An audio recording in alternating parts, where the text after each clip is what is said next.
What's up YouTube, Demi here with another news update for Path of Exile 3.4 Delve League. We got a bunch of stuff to go over today. Atlas changes, some unique maps, 3D art stuff, instant casting, all that stuff. But before I get into that, I did want to say thank you to everybody the past couple days who've been gifting subs. We hit 600 subs on Twitch, which is insane. I was at like 350 all this league or so, right? It's been a slow growth, but we just literally gifted 300 subs in 2 days. You guys are insane, and I love you all. And we actually have a new emote slot available, so if you want to, and you want to help me make an emote rather, if you join our Discord, links in the description, you can go to the art share channel and post an emote there. If you want to like help me make one, you'll credit you, all that stuff. It's all there, right? So that being said, thank you again. Let's go ahead and get into the news posts. So a couple things. The main one I want to talk about, the most important in my eyes, is the changes to ZANA and the Atlas. There's a new mechanic being introduced for the Atlas of Worlds, which for those of you that don't know, is this thing. When you get into maps, you get all this stuff. You get to mess with Elder and Shaper and complete your Atlas, fill it out, fight all the bosses, do all the unique maps, all the good stuff, right? So, this is a big change. In Path of Exile Delve, we're making some improvements to ZANA'S quests and also introducing a new feature on the Atlas called SHAPER's Strongholds that create a more powerful Shaper influence. ZANA, the initial quest that ZANA offers to explore Shaper and Elder influence on the Atlas, now also offer maps as quest rewards. These maps will be of the same tier of the map that you explored. For example, if Alleyways has Shaper influence, the quest will indicate that you should investigate the Alleyways map. Upon completing the quest objective, ZANA will reward you with any tier 2 map of your choice. Now this sounds minor, but this is actually so important for early league and for solo self-found and for players that don't have a lot of ability to trade for whatever reason.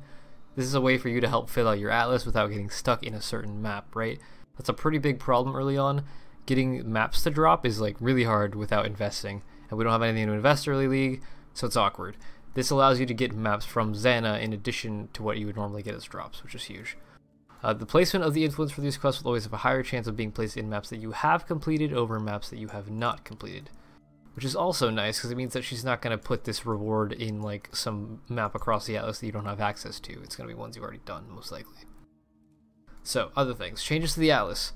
There's a new feature on the Atlas called SHAPER's Strongholds, right? This influence is a more powerful Shaper influence that cannot be defeated by the Elder naturally. Only you can impact removing this from your Atlas. So this is actually huge for the current meta. Upon completing these influence maps, you will receive extra rewards, including chisels, sextants, unique items, including ones that would normally be restricted to leagues, so you now have a new source of league specifics, and various Shaper rare items. That'll be Shaper influenced items, right? There'll be 4 of these initially on yellow maps. Upon completion, each one will then appear on a red map. Upon completing those, they will have a chance to randomly spawn when Shaper influence is completed. So, once you push up your Atlas into yellow and reds and you complete this, you can start controlling where they spawn and farm them, right? It's a percentage chance whenever a Shaper influence spawns to defend against Elder, that'll be a Shaper stronghold. Its tier cannot be guaranteed yet, but you can restrict it by controlling the position and level of your Elder influence. These are marked on the Atlas as seen below. So you can do 2 things here. You can, number 1, just target farm these and get the extra sextants, sell those, the chisels, the unique items, get league specifics and whatnot. And the shape bases, if it's in a high item level Shaper bases like amulets are incredibly valuable. Or, what I would recommend you do, if you have an Elder blob, which, if those of you who are like relatively new to this league, we used to have an Elder ring. You could spawn Elder on a map, let's say you spawn him here, right? And then he wouldn't go away forever. He used to do this, right? You could just spawn him, you could have Elder influence on the maps around him and just kind of keep it there, or you could make an Elder ring that went all around the Atlas and have permanent Elder influence across all of those maps. That was nerfed. They got rid of that. So now, what currently happens is you spawn Elder and you have about 20 maps before he just poofs. He'll despawn. But the way you get around this now is you do this. You have an Elder blob. Elder isn't actually spawned here, but what I can do is I'm farming Elder Underground Seas with Elder influence, right? So if I complete this map, it becomes a Shaper map. And then I complete that map, it goes back to Elder and vice versa, etc., right? It just keeps flip-flopping. And I get both influences. But with these Shaper strongholds, I can control that and prevent the flip-flop. If I block off, like say for example I block off Sulfur Vents with a stronghold, I block off Atoll with a stronghold, and I block off Ramparts with a stronghold, this Elder influence will never expand and it will never break. You have a permanent blob that you do not have to maintain because they can't break through this, and they can't break through this, or this. They only have the ability to possess Elder Shaper, and Elder only have the ability to take Elder Underground Sea. So this will stay permanently maintained with no messing around. I currently have to do maintenance every like 6 to 8 maps usually. I'll have to run back and complete this, and then go back to Elder Underground Seas.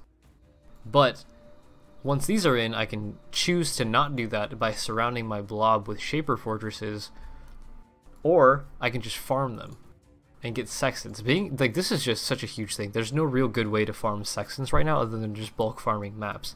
You get white sextants from whites, you get yellows from yellow and white, you get reds from reds, right? You have to like go up to get the higher tiers. But if you had this in a red map, you're probably gonna get a fair amount of sextants and chisels without having to do chisel recipe or just farming them or buying them from other players. That's pretty huge. So I'm liking all of this so far.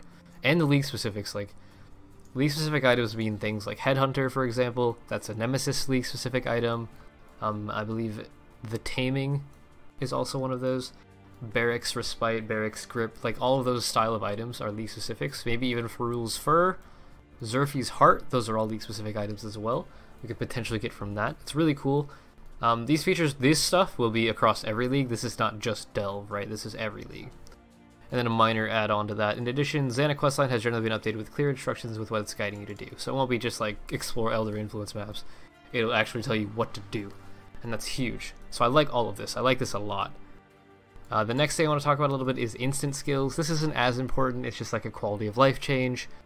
Until now, we didn't have the ability to truly instant cast skills. Even if we set the cast time to 0, you still have to be standing still and do nothing else in order to cast.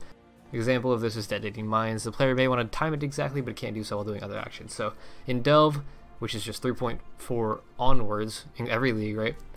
They will now truly support instant skills that can be cast at any time. For now, Detonate Mines, all of the auras, herald, self-targeting skills like RF, Molten Shell, and others have been modified to cast instantaneously. In addition, if you have the appropriate passive skill, hint hint, cough cough, there's a new passive skill on the tree, Warcries will now be truly instant rather than just taking 0 time. So that's pretty cool. In the future, we plan to use this tech a lot more to open up design space for additional skills where you want to use them at a moment's notice to react to events in combat. I'm not sure what exactly that would be used for. I'm never going to see a moment where people are self-casting Immortal Call, I don't think. That would be kind of cool, but you can't predict stuff like that. It's better if it's just automatic, so you don't have to rely on your reaction speed, right? But here's a quick video of it. It's just like they're turning on the auras as they're walking. They don't have to stop. It's pretty cool. I don't think it's that important. What the fuck is that? But it's just a quality of life thing. I like seeing quality of life improvements. We've needed this sort of thing for a long time. It'll make running an aura bot better. It'll make turning on your auras after you die a lot easier. What else? I don't know. You could potentially now make an instant cast Molten Shell Scold's Bridal build, maybe? That you could just spam self-cast Molten Shell and damage yourself and explode the shell so you don't need all Molten Shell anymore. You just equip Scold's Bridal and stack some a little bit of cast speed. Spam that Molten Shell forever. That's an option now, I guess. Let's go to the next thing real quick. New unique map, Doriani's Machinarium, I don't know how to pronounce it. New unique map, it's true unique that you'll need to make careful decisions about which path you choose, and each choice will affect the composition of the final map boss and its rewards. So there are 3 possible rewards that we think from this. When you enter the map, there are 3 paths you can travel and a staircase that leads to an empty boss room. Each path has a payload, so you need to transfer it, and it's connected to one of those boss's arms. When you reach the end of that path, you are presented with 3 buttons. Each button augments that arm with an element, fire, cold, or lightning. The uniques correspond to that. After you've completed each path and you've augmented each arm, you can then fight the boss you have created. The reward you receive is based on the options you choose. It's just another unique map, basically. I see it as like an extension of the temple from last league, basically. But I fucking hate this style of map. It looks cool.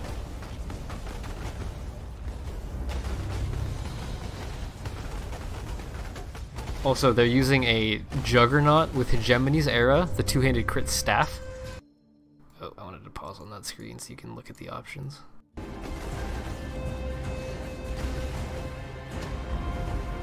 It's a really weird build. Where'd it go? Did I miss it? Am I just dumb?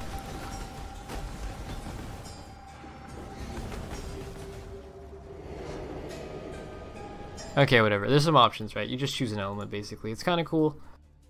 But yeah, the build they're choosing to play here is really weird. So there's the unique that's spoiled. It's a unique Titan Greaves.